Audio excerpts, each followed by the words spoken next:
Welcome to the KOMO Sports End Zone podcast with KOMO Sports Director Niko Tamurian and Najee Moye.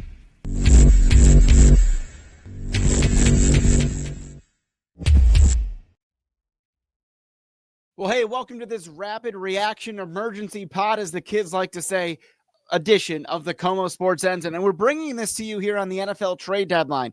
Everywhere else, they're talking about election day, but it is the NFL trade deadline. And the Seahawks making a big move.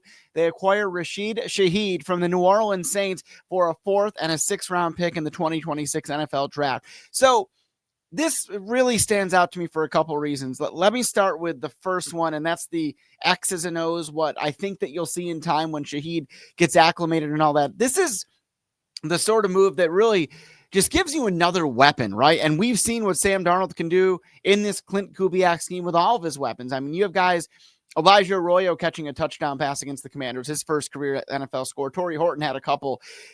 The idea here being that this team can really make the most of what they have. You know, Cooper Kupp and Jake Bobo were out. Didn't matter. I don't want to say didn't matter because especially Kupp has had a bigger role in this offense, but the point is that the scheme fits everybody. Now you're adding another weapon to that occasion, and it should not be discounted how great of a weapon Shaheed is in the return game as well. He's a guy that can stretch the field. If you're a fantasy football player and you've come across his name on your roster, he can be known for catching that 80-yard touchdown. He can beat somebody on the go route. He has elite speed.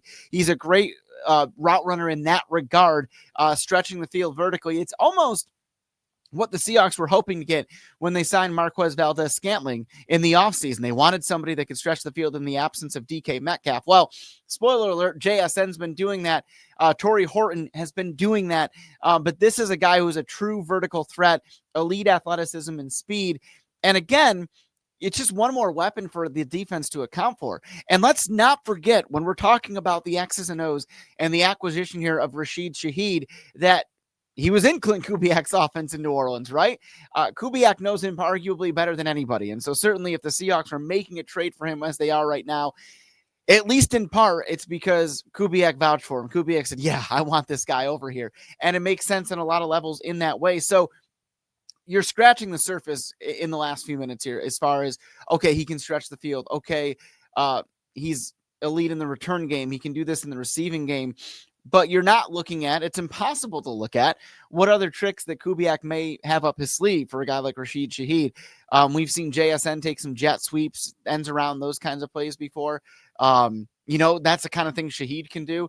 You know, another thing that I've thought about since this trade was made is the idea that you can see guys like Torrey Horton still returning kicks. Well, Torrey is suddenly taking on a huge role in the receiving game. Do you really want to be kind of burning him at both ends, right? So now you have somebody else in that mix. Shaheed, as I mentioned, is an elite returner and can help shoulder the Baron in that way, because in the new NFL kickoff rules, we've seen the Seahawks really take advantage and give themselves some really good field position. We saw Torrey Horton return a punt for a score earlier this season as well. So there's a lot to like in that regard as well. But I think the bigger picture, this is all positive. It's a great week for the Seahawks. I think you have to look at what this move says.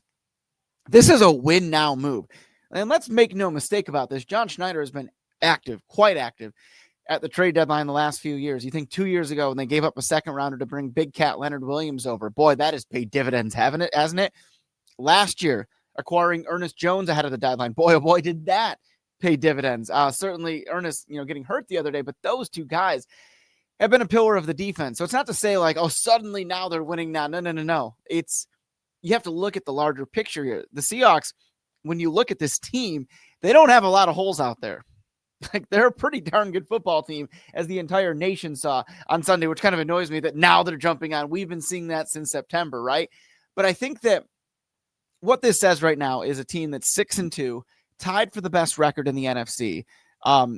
Again, this is not a team that has some glaring need, yet they're still getting up 2 draft picks for a guy that they think can make a big difference for them. And I think that that's always the way they operate, but I think it speaks even more loudly. It speaks volumes this time around here at this point in the season in 2025 because of where the team is at this moment. I think that's a really special thing to think about in that way. I think it bolsters the notion that this team is a contender. I mean, it's not really a notion. We all saw what we saw the other day, but I think when you look at this Rashid Shaheed trade, it screams win. It screams win now.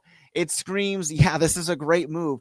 Now, a few weeks from now, Shaheed isn't performing. You might come back and be, Niko, what the heck were you talking about? But based on the information we have right now, I love everything about this move for the Seahawks moving forward. I love what it says. I love what it is able to do for the team. And again, it's one of those things that can really be a sort of a difference maker.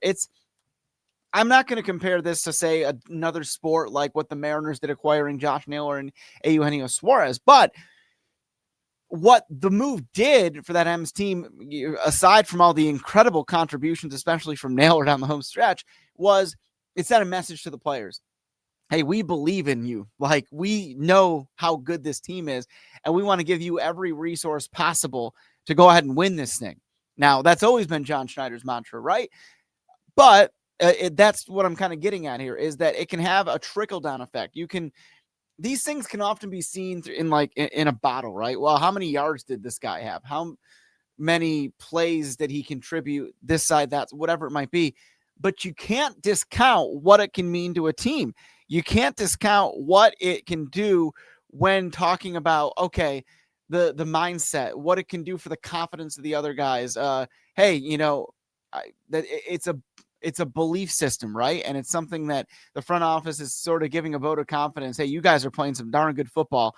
We're going to give you another resource to play even better football, maybe even get a step further, get that 1% more. If even Rashid Shaheed makes this team 1% better, it's a win. Just based on where they are. If you're talking about a 2-6 team being 1% better, I'd balk at that, giving up those draft picks. But you're talking about a 6-2 team, top in the NFC, tied at the top of the NFC West as well, with two huge divisional games coming up, Cardinals and Rams, back-to-back weekends. Cardinals here in Seattle, the Rams on the road in LA. To do this move now, and in theory be 1% better, 2% better, whatever it ends up being, right? That's something that you want from your front office. That's something that can be a world of difference. That could even ultimately mean more than whatever Shaheed directly does on the field, whatever role that Clint Kubiak directly uses him, because it can lift the play of everybody else. It can put these guys in a different mentality and mindset. So I love this trade. If you aren't able to tell already, I think it's a great move in every way. I think it's the kind of move that can put you over the top. And again, I want to use that analogy again. I'm not comparing this to say like how the Mariners acquired Naylor and Suarez, because it's not of that magnitude. Of course not. But given where this team is, and given what this guy can do, given the lack of holes. Again, I'm not trying to compare sports. Again, Mariners had several holes to fill. The Seahawks team is pretty complete. So to do this kind of move in that way, I think is the idea that it can give you that boost that can take you to the next level. So there you go. Rashid Shaheed coming to the Seahawks for a 4th and a 6th round pick in the 2026 NFL draft. We know John Schneider, known as Trader John. This is the 3rd straight season he's made a pretty impactful move ahead of the trade deadline. What it means moving forward, we'll find out. But I love the potential it brings. I love how it opens a lot of things up for other players, in addition to the way that Shaheed can contribute on his own, because it's one more weapon to account for. And Mike McDonald was asked this week, JSN continuing to play at this record-setting pace, at least from a Seahawks perspective, maybe elsewhere as well. He should already be getting everybody else's attention, but he's going to get even more and more attention with every big game that he has. This is one more guy to help with Torrey Horton, with Cooper Kupp, with the tight ends, who are really good players in their own right as well. So it can be,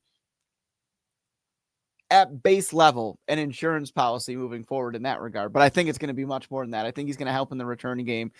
Certainly can be that vertical threat. And you're talking about a true vertical threat that, over the top, you can't just be like sleeping on that. Not that you ever could. But it's one more layer. It's one more way to make this Seahawks offense dynamic. And they've already been great. We knew this team was going to be stout defensively. We saw it at the end of the regular season last year after Ernest Jones came over ahead of the trade deadline, right? We saw how good this defense could be. So we knew they would be excellent defensively this year. Mike McDonald schemed everything that goes in that regard. One game defensively, they didn't play well. The entire secondary was hurt, and that was against the Buccaneers. And they still almost won because the offense is elite. And Clint Kubiak, you got to give him an A+ so far on this hire. Mike McDonald bringing Kubiak over. I mean, this has been better than you can imagine. Sam Darnold playing at a level that is, at least from a numbers perspective, MVP-like. It is truly MVP. Like, whether it's like that in January is another conversation for another day, but this couldn't have worked out better. The Seahawks, John Schneider, Mike McDonald pushing all the right buttons, pushing one more button, trading for Rashid Shaheed to get this team over the top. So I think this is a great trade. We're going to talk more about it on our regular edition of the KOMO Sports End Zone, of course, coming up this week. That'll focus a lot more on the Cardinals and on the matchup, but inevitably, we're going to talk a little bit more about Rashid Shaheed because that is such a big move at such a pivotal time of the season for the Seahawks. So bring that episode to you later this week. Thanks for joining on the rapid reaction edition of the KOMO Sports End Zone. Rashid Shaheed is a Seahawks.